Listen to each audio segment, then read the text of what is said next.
Hello everyone. Welcome to Ken Studies. आज है 27 अक्टूबर। Start करते हैं आज के एमसीक्यू क्वेश्चंस। आज का फर्स्ट क्वेश्चन है, Israel has recently joined Asian Development Bank as 69th member. So where is the headquarter of Asian Development Bank located. यहाँ पर आपसे पूछा जा रहा है, एशियाई विकास बैंक का मुख्यालय कहाँ पर है और ये चर्चा में क्यों है, क्योंकि हाल ही में इजराइल ने एच 69th मेंबर ज्वाइन किया है एशियाई विकास बैंक को। आपके ऑप्शंस हैं फिलीपींस, चाइना, इंडिया या फिर नेपाल। आपको बताना है एडीबी का जो हेडक्वार्टर है वो कहाँ पर है। और इस क्वेश्चन में आपका करेक्ट ऑप्शन हो जाएगा option A. So Asian Development bank का जो हेडक्वार्टर है वो है फिलीपींस की मनीला कैपिटल में। आप देख सकते हैं, the Asian Development Bank is a regional development bank established on 19th of December 1966, which is headquartered in the Ortigas Center located in the city of Mandaluyong, Manila, Philippines.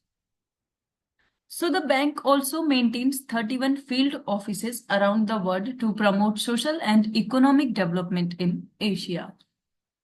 And the bank admits the members of the United Nations Economic and Social Commission for Asia and the Pacific and non-regional developed countries. So starting with the 31 members at its establishment, ADB has now 69 members. और जो countries का share है ADB में उसकी बात करें तो as of 31 December 2020, Japan and United States each holds the largest portion of the shares at 15.571%. China holds 6.429%. India holds 6.317%, and then Australia 5.773%. So ADB में जो टॉप 5 कंट्रीज शेयर्स को लेकर के हैं वो हैं जापान, यूएसए, चाइना, इंडिया और Australia. बढ़ते हैं नेक्स्ट क्वेश्चन की ओर। Which country has been named the country of focus at the 55th International Film Festival of India? यहाँ पर आपसे पूछा जा रहा है 55वें भारतीय अंतर्राष्ट्रीय फिल्म महोत्सव में किस देश को फोकस देश के रूप में नामित किया गया है। आपके ऑप्शंस हैं यूनाइटेड किंगडम, कनाडा, ऑस्ट्रेलिया या फिर फ्रांस।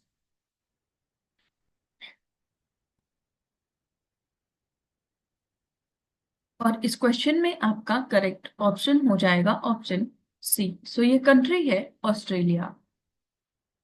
आप देख सकते हैं, Australia has been named the country of focus for the 55th international film festival of India, which will be held in the Goa from November 20th to 28th 2024.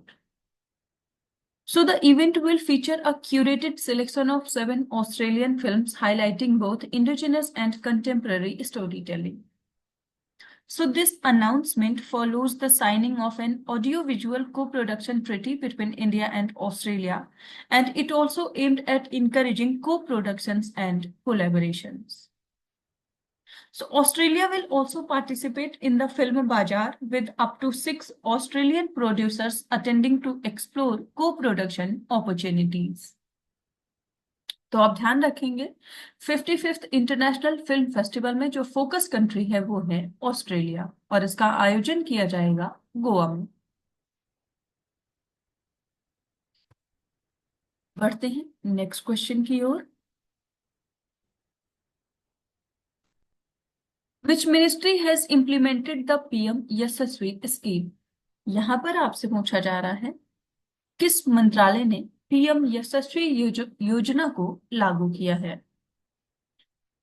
आपके options हैं Ministry of Chemicals and Fertilizers, Ministry of Empowerment of Social Justice, Ministry of Housing and Urban Affairs या फिर ministry of power.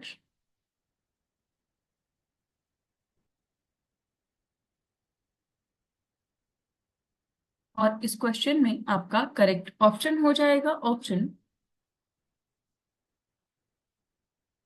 B. सो इस scheme को implement किया है ministry of empowerment and social justice ने। आप देख सकते हैं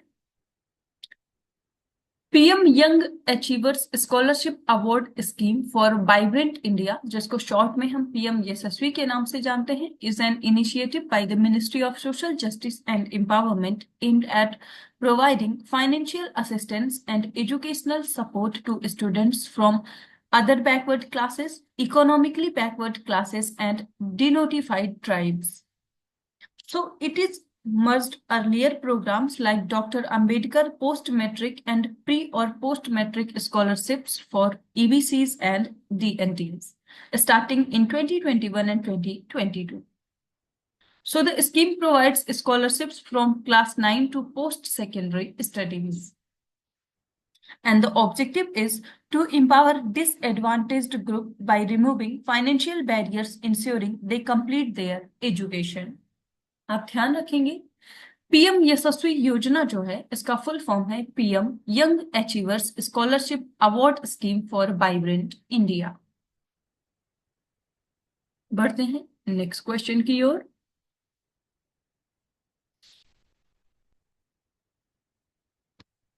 Which organization released a World Economic Outlook report in October 2024? यहां पर आपसे पूछा जा रहा है किस संगठन ने अक्टूबर 2024 में विश्व आर्थिक आउटलुक रिपोर्ट को जारी किया है।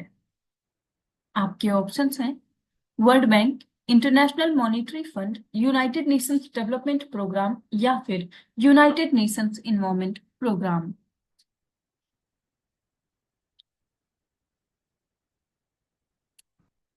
और इस क्वेश्चन में आपका करेक्ट ऑप्शन हो जाएगा ऑप्शन बी। सो ये जारी किया जाता है इंटरनेशनल मॉनेटरी फंड के द्वारा।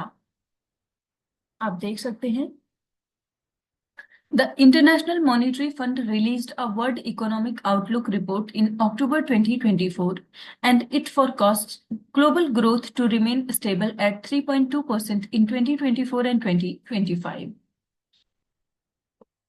So the World Economic Outlook is published biannually by IMF, providing estimates on global GDP growth, inflation, and more for 190 member countries. So इस रिपोर्ट के अनुसार India's GDP growth is expected to be 7% in 2024, slowing to 5% in 2025 due to reduced post-pandemic demand. The US economy is projected to grow at 2.8% in 2024 and 2.2% in 2025. Then China's growth is forecasted at 4.8% in 2024 and 4.5% in 2025. So IMF की बात करें तो ये एक major financial agency है United Nations की,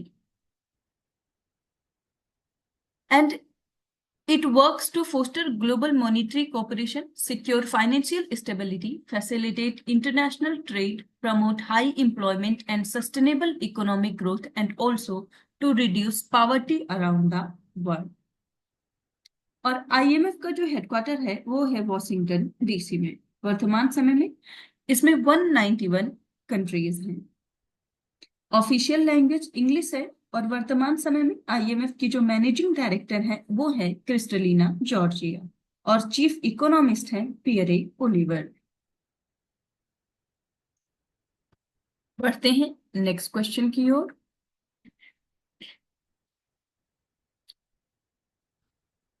Consider the following statements about weather forecast launched by government at gram panchayat level. यहां पर आपसे पूछा जा रहा है ग्राम पंचायत स्तर पर सरकार द्वारा शुरू किए गए मौसम पूर्वानुमान के बारे में निम्नलिखित कथनों पर विचार करें। फर्स्ट स्टेटमेंट है the initiative will provide weather updates via Gram Swaraj, the Meri Panchayat app and Gram Manchitra. And second, the Panchayati Raj ministry, Earth Sciences Ministry and the India Meteorological Department have led the cornerstone of this initiative. और यहां पर आपसे correct statement पूछा जा रहा है। आपको बताना है कि ग्राम पंचायत स्तर पे जो सरकार सरकार द्वारा शुरू किया गया यह मौसम पूर्वानुमान अभियान है, इससे संबंधित यहाँ पर कौन से स्टेटमेंट्स करेक्ट हैं? और इस क्वेश्चन में आपका करेक्ट ऑप्शन हो जाएगा ऑप्शन सी। सो यहाँ पर दोनों ही स्टेटमेंट्स करेक्ट हैं। आप देख सकते हैं, weather forecast has been launched by the government at Gram Panchayat level in New Delhi, and the initiative is aimed at enhancing disaster preparedness at the grassroots level. So it is also aimed at empowering rural communities, and it will directly benefit farmers and villagers across India. The initiative will provide weather updates via e-Gram Swaraj, Meri Panchayat app and Gram Manchitra. आपने देखा, Panchayati Raj ministry, earth sciences ministry and the Indian meteorological department have led the cornerstone of this initiative. And Jitendra Singh, the Minister of Earth Sciences, emphasized that space technology has helped weather forecasting accuracy rise by 40% over the past 10 years. बढ़ते हैं next question की ओर.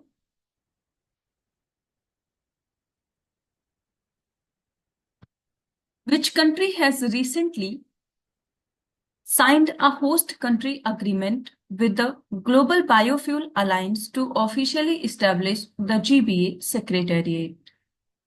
यहां पर आपसे पूछा जा रहा है, किस देश ने हाल ही में ग्लोबल बायोफ्यूल अलायंस के साथ आधिकारिक तौर पर जीबीए सचिवालय स्थापित करने के लिए एक मेजबान देश समझौता पर हस्ताक्षर किया है? आपके ऑप्शंस हैं United Arab Emirates, India, Poland या फिर कजाकिस्तान.